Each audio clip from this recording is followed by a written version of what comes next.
Coming up on today's podcast, it's another personal update from Zestology. As you might have guessed, I'm walking around at night in Thailand. The crickets chirruping away in the background, and I've got an update for you on pretending to work, but not actually doing that much work. Plus plenty of NLP stuff, how my book is going, the podcasts that I've just been recording and I'm releasing shortly, some new projects, and loads more. Hi, I'm Tony. I'm an author, presenter at Sky Sports, and years ago I went to the jungle and got ill. Very ill. So this is my podcast adventure to find more energy. It's packed with biohacking, science, health tech, supplements, and some of the most well-known experts on the planet. This is something I spent 4 months of my life doing with electrodes glued to my head so that you can do a lifetime worth of meditation. Decide what you don't give a fuck about, which is something you don't care about. Some of it gets quite out there. I had some stem cells sent up to my house that I had stored, and then I injected myself with mannitol. And we even hack hangovers. Alcohol is poisonous. So is water and oxygen in the wrong dosage. So that's my podcast, Zestology. Live life with energy, vitality, and motivation. Hello again. Yes, another personal update. These have resonated, these personal updates. I'm conscious that I probably witter a lot when I record them, but they are something that you seem to like, so I'm going to carry on doing them. Plus, it's 8 o'clock in the evening, I'm in Thailand, my son has just gone to sleep and my wife is listening out for him, and I fancy a walk, so what better way to enjoy a walk and record a podcast? So, personal update, let me start with my whereabouts. It's month 3 now that we've been in Thailand, and we've been here, almost 3 full months. Wow, what an experience. And it hasn't got dull, it hasn't got old. I'm still just as grateful. I still sort of pinch myself every day. There's the very early morning when I get on the scooter and go to start my work early in the morning, and the light is just absolutely gorgeous early in the morning. That hazy early morning light that is so different, to be honest, from the light in the UK at this time of year. And then the time between 4 and 6 I love as well, and it's I sort of pinch myself, I must say. I haven't got used to it at all. I'm just enjoying it a lot, and I think that's the same for the whole family. I will get on a little bit to sort of what I've been doing personally a little bit later on. I might as well tell you now actually. It was my son's 4th birthday, so at the weekend we went to an ethical elephant sanctuary on Koh Samui, which the closest way I can describe it was a bit like going to Jurassic Park for real, but with elephants instead of dinosaurs. The place was massive and beautiful, and what was abundantly clear, because when I first came to Thailand 25 years ago, I rode on an elephant, and I vowed that it was something that I'd never do again, and I certainly haven't done it again, and I won't. It was not a pleasurable experience, and the elephant clearly wasn't that happy. And this place in Koh Samui, they rescue the elephants from circuses and places like I went 25 years ago, and they look after them, and they give them a very large space to roam, and they rehabilitate them, and I don't think they release them back into the wild, because at that point, unfortunately, they've been treated fairly cruelly and they're not ready to go back out in the wild. But they have as close to a wild experience as possible, and they're looked after very nicely by their muhuts, the people that look after them. And it's a big conservation project with prices to match when you go to this place. About 40 quid to go and visit per person. It was a brilliant experience, and my son loved it, and we fed an elephant cake to the elephants in celebration, which is just a lot of sort of elephant food decorated like a pizza. It all sounds quite random, doesn't it? But anyway, that was the sort of thing that, talk about pinching yourself. I just realised when I was sending a few people, like my mum in the UK and a few other people, pictures of what we were doing, this is so different from a UK birthday party, and how lucky we are to be here. So yeah, absolutely, those sort of things have been superb. And then I've just been over in Koh Phangan, the neighbouring island, and this leads me on to my first part of my first update on the podcast. So Podcast has been going well, got some great podcast partners at the moment, been getting some good feedback on the personal updates, and have been promising to record podcasts with Brett Moran, former guest of the show, and he's living over on the neighbouring island. So in the guise of work, I went over there for 3 nights to go and stay with him and share some ideas. He's currently working on a book, which that's obviously, well, I don't know whether you know or not, but that's what I tend to spend most of my week doing these days, writing and publishing, and I was able to help him with that, and he was able to help me with some ideas for neuro-linguistic programming and content, which I'll get into in just a second.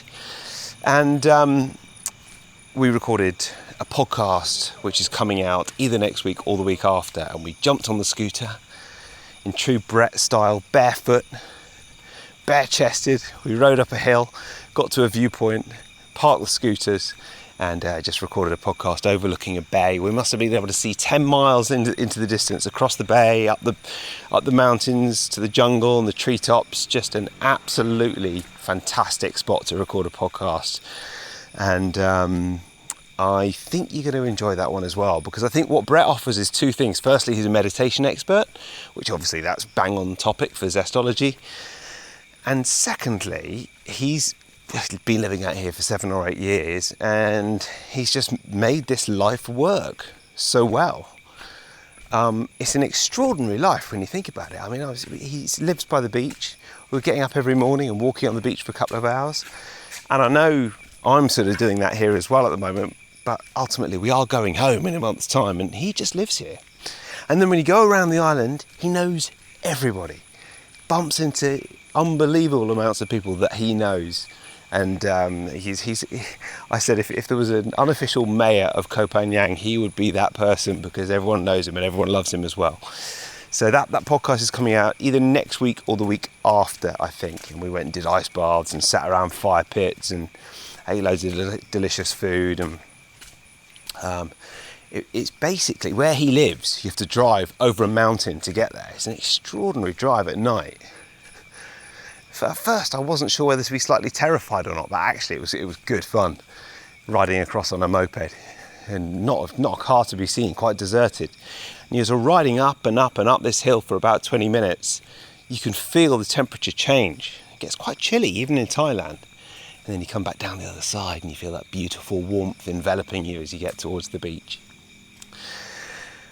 So personal update part 2 is an NLP update. So I know a lot of you are interested in neuro-linguistic programming, and perhaps that's how you found me in the first place, through my audiobooks or my books. And my latest book, Learn NLP, is still doing well, and I'm very pleased with that. And sales are sort of climbing steadily, which has been brilliant. And I first studied in NLP in 2005, and then I became a practitioner so I could coach other people or use the skills on other people. And then after that I took the next level and I became a master practitioner and invested a lot of money and time, and I should have been going on holidays, but I was going to learn NLP instead. And then eventually I became an NLP trainer, so trained to train other people to become practitioners in NLP. And since then I have very much enjoyed writing these books, which has obviously been published in quite a few languages, and coaching people and working one-on-one with people as well where it's appropriate. But I've never actually run an NLP practitioner course. And funnily enough, when people say to me, I'd love to go and learn NLP and become an NLP practitioner, where should I go? I never quite know where to send them. So I've decided to do an NLP practitioner course myself and finally start teaching it. I'm very excited about it. And that was one of the things that I was brainstorming with Brett to really try and work out, because he runs these quite large-scale meditation courses and they are so popular and people love them and keep coming back for more. What I was working on with Brett is, how do I do this so people that come on an NLP practitioner course get the most out of it? And that is where you come in on this personal update podcast, because I would love to hear from you. I am thinking about running my first NLP practitioner course in September. It'll be a mix of it'll be online, but it'll be a mix of recorded lessons and live lessons. So there will be some live work together. And I'm well aware that, and everyone says, oh, you want evergreen content that people can use at any time, and then you make money while you sleep and all that, and that's absolutely fine. But I want people to learn NLP as best as possible, and I know to become a really good NLP practitioner, you need to practice. So I've got these great ideas around organising WhatsApp groups and pairing people up so they can buddy up and practice the techniques together. And the certification will be official certification. It will be accredited by one of the major NLP organisations, and I am super excited about all of this. But where you come in is that I would love to hear from you. Are you interested? I have no idea. I mean, as I say, a lot of people, actually, I'm really not saying this, a lot of people have over the years asked me, where should I train in NLP? And I do never know quite where to send them. The places where I learned NLP 10, 15 years ago don't do it anymore. There are some providers that are very good, but I'm going to whisper it a bit quietly. They're a bit dry in terms of what they offer. And it's perhaps not as contemporary and exciting a way to learn it. I call my book Learn NLP the Non-Boring Way, and that's the sort of niche I'm aiming for. I want these to be practical techniques that you can apply in your life to be happy, be more confident, be more motivated, feel less anxious, feel less stressed, achieve more, deal with phobias, deal with traumas, get over stuff, look to the future, goal setting and planning and all the rest of it. And NLP is just so perfect for that. It just can be taught in quite a dry way, which is a shame because the techniques are fantastic. So where you come in is, I would love to hear from you. If in any way you are interested in this, what you think of it, whether you want to know more, whether you want to be the sort of first to hear about it. I'll probably keep it quite a small group, so I could probably give you some sort of exclusive access. But even more than that, initially, I just want to hear, what would you like from an NLP course? What would you like to work from? Is it something that interests you? And if so, what's the big priority? And I think from that, I can shape the course. The more people that get in touch with me and tell me they're interested, and the more that they tell me what they're interested in, the more I can focus the course on their needs. It might be that everybody listening to this wants to work on confidence, or everyone on this wants to work on making £1 million. I don't think that'll be the case, but it might be, and that's absolutely fine if it is. But whatever you want to work on and whatever you think of this idea, I would love to hear from you. So you can go to tonywrighton.com and click on the contact form and let me know what you think. And we can take it from there. And that is something that I'm looking to probably start around September. Before that, probably do a couple of webinars and do a lot more of a little bit. I think it's called listening. It's in politics, it would be called I'm going on a listening tour to hear what you want. But it's not as cheesy as that, because it's a move to make sure that when I do start offering these courses, they're going to be great. And the other reason I haven't done it over the last 15 years is because I've always been working at least 3 days a week in TV. And these days I sort of work half to 1 day a week in TV. And out here I'm still doing loads of voiceovers out here, but it doesn't take more than half or 1 day a week. And that means I have more time to focus on this other stuff, which is exciting. Today's podcast is brought to you by Bond Charge. I have wanted to team up with them for so long because it's such an easy sell for me. When you use a company's products, it's just very easy. And I've been on board with blue light blocking glasses ever since I was told about them. I think Luke Story told me about them about 7 or 8 years ago. And Bond Charge make beautiful blue light blocking glasses for nighttime. If you go to bondcharge.com/Tony, then you can see their nighttime glasses, their daytime glasses, their computer glasses, their sunglasses, and then they've got a load of cool other stuff as well. Red light therapy, blue light blocking, lighting, blackout sleep masks, EMF and radiation blocking as well, all in the name of better sleep and better health. What I think they've done is they've just sort of taken all these concepts of good health and they've said, we're going to do this properly. If you go to their site, you just know they do it properly. They ship worldwide. They ship to the US and the UK. You can use the code TONY20 for 20% off absolutely everything. And check out the company because it's a really cool company. They're on a mission to optimize people's sleep, well-being, and recovery. But what they want to do is they use products that are science-based and rigorously tested. So go to bondcharge.com/Tony, see a big cheesy picture of me on there, and you'll also see the discount code 20% off using the code Tony20. And I do think the glasses are a bit redder than other glasses, which is brilliant. So the last hour before bed, I think it's really good to just block out all the light. I love them. Tony20, bondcharge.com/Tony. Now back to the show.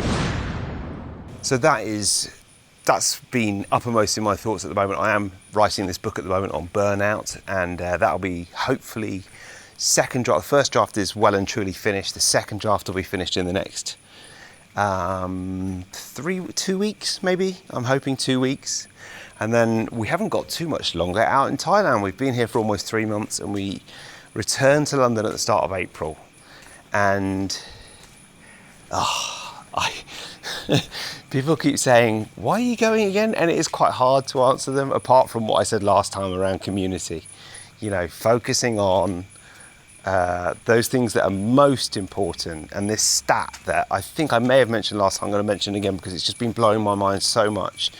This study that's been running for over 70 years, studying people. And it started in the 1950s, and studying a whole cohort of people and eventually incorporating all different walks of life. And then most of those people in the original study have died now, plus the people who were running it at Stanford or Harvard, wherever it was. And now it's their kids and grandkids that are getting studied. And they have found that, an incredible stat, which keeps blowing my mind, the people at aged 50 who are most happy in their relationships are the healthiest at the age of 80. So if you really want to be healthy in 30 years from now, the best thing to focus on now is your relationships. Mind blown, really, because we sort of know that community is important. We know that social connection is so vital, but we also forget it sometimes. And what I love about that is, even though intuitively we know that the quality of our relationships is so important, here we have it in black and white, stark evidence that it's actually better for your health as well. And it's fine if something is just intuitive and not proven by science, but it's even better when it's proven by science. And that's the reason we're going home. Long-winded way of saying our best family and friends are in the UK, and once we're back in the UK, it's going to take an hour to go and see someone rather than 5 minutes. It's not going to be £3 for a plate of fried rice for lunch, and we're not going to be able to get our laundry done very cheaply just around the corner by lovely people. But we are going to be closer to our family and friends, and that's why we're going home. So we will see how we feel about it. There is a lot coming up, so and I'll be talking about all of this in the podcast. We're back in April, and then in May and June we are going to Glastonbury again, and I'll record another podcast from there. And I'm going to to an indie publishing conference called the Self-Publishing Show, which is brilliant. And if anybody listening to this is going to that, seriously, please don't be shy, reach out, because it would be lovely to meet up and chat. The whole reason for going to that is, the other thing that's happening is the Health Optimization Summit, which I'm hosting, and I will be recording some podcasts from there, and I'm speaking at as well. And the difference between the two events is that the Health Optimization Summit is absolutely brilliant. I know loads of people, I love it, and I am rushed off my feet the whole weekend. Plus I've got my head in doing a good presentation that people like doing, and it'll be on NLP and biohacking. And the publishing show is all about just having fun and connecting with people, and there's no pressure. And I can leave early or get there late if I like, and I can listen to the presentations that I like and go for a coffee and natter with other authors when I like. And that is a lot of fun. That's actually real downtime, and very, very, not downtime, but just inspiring and relaxing at the same time. I don't know that many people there. I just sort of chat to authors as they come and go. So if you're going to that, on the off chance, let me know and we'll meet for a coffee. So those three things are coming up. The Health Optimization Summit, tickets on sale now. I will be hosting the main stage with Tim, at Tim Biohacker. And then I will also be at the Self-Publishing Show and at Glastonbury. Without my son. whose granny has very, very kindly agreed to look after him, and that is excellent news. So there's negotiations ongoing about how long we're going to go for, but I think it's going to be at least probably 3 nights, which is going to be very, very exciting. So those are the things to look forward to. All of that obviously coming up on the podcast. That is the sort of thing you don't get out here, but it is an incredible life out here, and I've continued to feel healthy and relaxed. And I met up with another biohacker called Alicia, who works for the Health Optimization Summit in Koh Phangan yesterday. So the neighbouring island, and we were just saying the difference between here and London is so stark, because actually it's really all about just having the space and time to just get on with your life without too much planning. And as she was saying, you know, when she wants to meet her best mate in London, her best mate will text back or WhatsApp back to say, yeah, I've got a slot in 3 weeks on a Tuesday, but it'll have to be at 5 o'clock and it'll have to be over my way. And it takes an hour to go and see them, and no one's got any time, and we're all a bit too rushed. And it does just feel so spacious here. And part of that is because I know less people. So I don't know how I'm going to take that home with me, but I would love to try and take that sense of space home. It's going to be a challenge, but we will see. So all of that is coming up. I guess that's probably enough from me for now. Obviously, the 2 books have come out in the last few months, Stop Scrolling and Learn NLP. And I must be honest with you, Learn NLP is selling very well and Stop Scrolling is selling okay. Not brilliantly, but it's a sort of, it's a wider topic than NLP. I am doing an interview with the Washington Post tonight at 10 o'clock Thailand time. Well, I sort of wish I was in bed, but it's the Washington Post, so I'm happy to talk to them about digital detoxes, and that's nice. And the writer had seen my book and reached out, and so that's all that sort of thing is good. And the book is doing fine, but the NLP book is doing well, and that is obviously leading me towards creating more of this NLP content.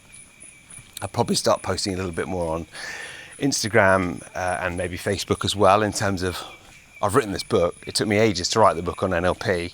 It's reworking all the NLP techniques to make them more exciting and more accessible. I might as well actually create some content around it as well, because all the topics and the techniques are there. And apart from that, we've got some good podcasts coming out over the next couple of weeks, and I'm in Thailand until April. So I hope you've enjoyed this personal update. I'm aware that I've talked for a while. Please support my podcast partners, Bon Charge. Absolutely brilliant. As you well know by now, I've got their lighting all over my house. If you go to boncharge.com/Tony, you're able to get 20% off. And over the last 3 days, I had a great dinner last night with some lovely people. I met some, unbelievably inspiring people over the last few days. We recorded one of Brett's podcasts as well. A bit of an aside this, but we recorded one of Brett's podcasts, and he was filming his podcasts with a lovely Italian chap called Antonio, who runs his own production company, and it was a super professional outfit with loads of cameras and lights everywhere. And Antonio and I got chatting and got on very well, because he's into Qigong, which, as you know from listening to this podcast, I'm into Qigong as well. And I was quite enthusiastic to invite myself along to one of Antonio's Qigong sessions. So I sort of said, well, look, I'm here tomorrow morning, man. I don't know what time you get up, but perhaps you fancy doing a bit of Qigong together. And with an absolute straight face, he told me how, if he gets up at 5 a.m, that's a bit late, really.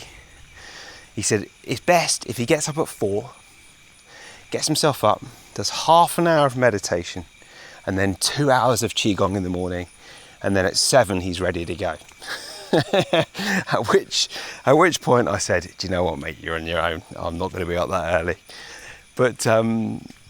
But what a lovely, confident, and very confident in his own skin. He sort of said, do you know, in the evenings, I really like socialising during the day, and in the evenings I just go home and hang out with myself. I'm very comfortable with that, and an early night, every night. So I didn't do any Qigong with him. But the reason for saying this is that I had dinner with him and a few others last night. We were talking about the blue light blocking sort of things that Bond Charge provide. And I mean, suffice to say, a lot of that lot are into it already. But I was sort of telling them to go to Bond Charge because they deliver to Thailand. So I think I might have sold Bond Charge a few lights yesterday with my buddies over here. And it's the sort of thing that a lot of them are into anyway. And in fact, after dinner, we went to a gym that has ice baths, saunas, and a fire pit with that beautiful red golden glow of the fire that you're getting from the Bond Charge. If you don't want to light a fire, then you can use the Bond Charge lights. It's blue light blocking to help you sleep, to get more primal, to calm down at the end of the day, and to allow your body to wind down, get ready for bed, and rest, and create melatonin as well. And they also do loads of other products, including blue light blocking torches and biohacking products such as red lights. They have some sort of cold product as well, which I think goes in the freezer. I think it's something to do with the face. That I have not tried yet, but it's pretty extensive, you know. And one of the things, when I get home, I've made friends with someone called Caris who lives near me in London. And she just sent me an email reminding me that we talked about starting a local biohackers group just for fun, nothing else. And that is the sort of thing that I want to try there. The facial ice thing. I don't even really know what it is, but it's at bondcharge.com/Tony. You'll get 20% off if you use that. And as always, the podcast partners, I don't get a huge amount from them. They help to keep the lights on for the podcast, and they help keep things running. And the running costs are surprisingly high for a podcast. It's always been a bit of a labour of love, and obviously now it's got enough followers that I'm lucky to make a little bit of money out of it. Not a huge amount, but that is all possible because you support the podcast partners. And if you didn't, then that wouldn't come in. I wouldn't make any money out of it. And like the mug I am, I'd probably do it anyway because I do enjoy it. And I've just been able to stroll about for the last half hour recording this podcast. It's not a hardship, is it? Thank you for listening to this podcast. One more thing, if you do have any thoughts on that NLP course, please do reach out. If you just go to tonywrighton.com and click on the contact link, that'll come straight through to me, and I will reply, and I will take on board your comments about how to best craft this course. It's partly to know what people want, and it's partly so I do something that is different and better from anything else out there. I'm quite serious about that, and I think it's definitely possible as well. As I say, it'll be a blend of some pre-recorded videos and some in-person live coaching and training and meeting up with NLP buddies to practice these techniques, which is very important. And if, by the way, you're offered an NLP course that doesn't offer any live in-person coaching or in-person practice, that might be okay, but I would question how you're going to get better when you're not practicing these techniques, because it's all about communication. Some of it is with yourself, but some of it's, you know, it'd be good to do it with other people, because you could get some feedback, and you might have a third person like me watching and telling you what works and what you could improve on. Same as anything really, but especially in the world of communication, NLP is all about communicating with yourself and other people. So really, the other people aspect requires someone to be actually there to work out what's going on. Thank you for listening to this podcast. Do check out bondcharge.com/Tony. I will be back next week with, I think it's either Brett or an ice bath podcast next week. But those two are the next couple of podcasts on the lineup. And I'll be back then. So as always, thanks for listening, and see you next time.